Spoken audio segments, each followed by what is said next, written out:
La configuración electrónica es la manera en la cual se acomodan los electrones en un átomo. Esto permite mostrar de forma gráfica el número de electrones que hay en cada nivel y subnivel de un átomo. Los subniveles de energía son SPDF y tienen 1, 3, 5 y 7 orbitales respectivamente.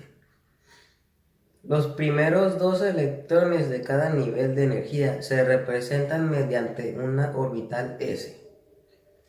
A partir del segundo nivel de energía hay un subnivel S y también un subnivel P. Este puede alcanzar hasta un máximo de 6 electrones. En el nivel 3 de energía hay un nivel D capaz de contener 5 pares de electrones, son como 10 electrones. Y en el nivel 4 de energía hay un nivel F y este puede alcanzar hasta 14 electrones.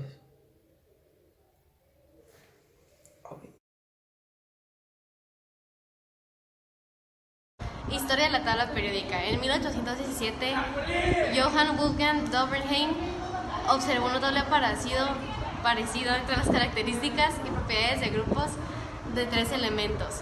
A estos grupos los llamó tríadas. En el año 1850 ya tenía alrededor de 20 tríadas estudiadas. Este conocimiento lo llevó a la conclusión que había cierta secuencia lógica en el acomodo de los elementos químicos. En 1864, un químico inglés llamado John Alexander Newlands descubrió la ley de las octavas de Newlands, inspirado en las notas musicales. Esto consistía en relacionar las propiedades de los elementos en grupo de 8. La comunidad científica notó que a partir del elemento de calcio no era posible aplicar lo que proponía Newlands, así que esta tabla no fue muy bien recibida por los químicos de su época. En 1872, el gran mérito de Dmitri Mendeleev fue que pudo pronosticar la existencia de algunos elementos años antes de ser descubiertos. Incluso pronosticó las propiedades de algunos de ellos, en este caso el galio. Henry Moseley en 1913 realizó un estudio relacionado con los rayos X. Su más importante aportación fue que ordenó los elementos de la tabla periódica de acuerdo a su número atómico o números de protones. Clasificación de los elementos. Periodos. Corresponden a cada nivel de energía del átomo. Son 7 en total, los cuales están ubicados por las hileras horizontales de la tabla. Grupo o familia. Están ubicados en cada columna vertical de la tabla periódica. Los grupos o familias son muy importantes porque los elementos presentan propiedades similares. Elementos representativos o elementos del grupo principal.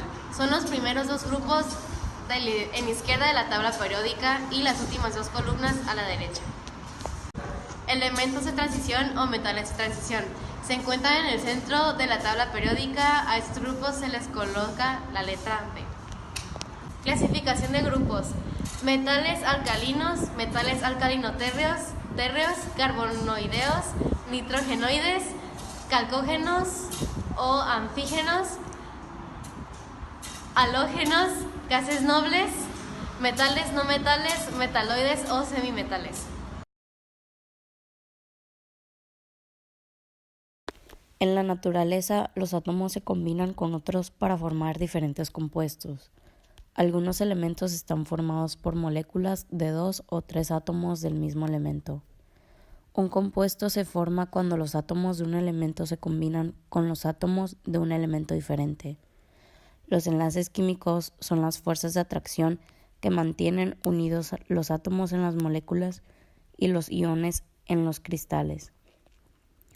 Cada molécula de cloruro de sodio, NaCl, está compuesta por un átomo de sodio y otro de cloro.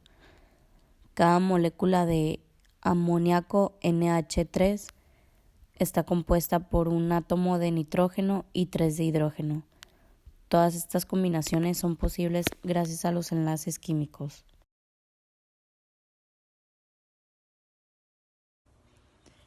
¿Qué es un enlace químico? Es una fuerza que permite la unión entre dos o más átomos.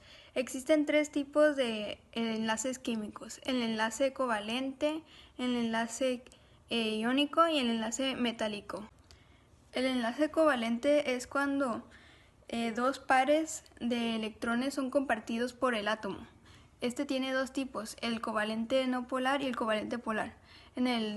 En el polar es cuando se realiza entre dos metales, y en el covalente no polar es cuando se realiza en una pareja de dos átomos de un mismo elemento para formar una molécula sin carga eléctrica. Luego sigue el enlace iónico, en el cual uno o más electrones se le quitan a un átomo y se le pasan a otro, y este sucede entre no metal y metal. Luego está el metálico, en el cual es un enlace químico donde se mantiene unidos los átomos mediante electrones de valencia y el número atómico. Algunas de las reglas para asignar números de oxidación son que el número de oxidación de un elemento en estado puro o sin combinar es 0. El hidrógeno tiene números de oxidación +1, excepto en los hidruros, donde es -1. El oxígeno tiene número de oxidación -2, excepto en los peróxidos, donde es -1. La suma algebraica de los números de oxidación de los elementos en un compuesto es igual a 0. En un ion poliatómico, la suma de los números de oxidación de los átomos es igual a la carga del ion. El número de oxidación es muy importante para la formulación de compuestos, ya que determinan la relación de elementos positivos y negativos de un compuesto. Los compuestos ternarios son aquellos que están formados por tres elementos diferentes. Este conjunto de compuestos, igual que los binarios, incluyen sustancias que pertenecen a funciones diferentes. Las más importantes son hidróxidos, oxiácidos y sales derivadas de los ácidos oxigenados. Los óxidos metálicos son el resultado de la unión de un metal con el oxígeno. Los óxidos no metálicos son el resultado de la unión de un no metal con el oxígeno. Estos óxidos forman ácidos al combinarse con el agua, y debido a esto son conocidos como anhídridos. Los hidruros metálicos se forman con la combinación del hidrógeno con cualquier metal. Los hidróxidos, conocidos también como bases, son el resultado de la reacción entre un óxido metálico y el agua, y las sales son la combinación entre un metal y un no metal.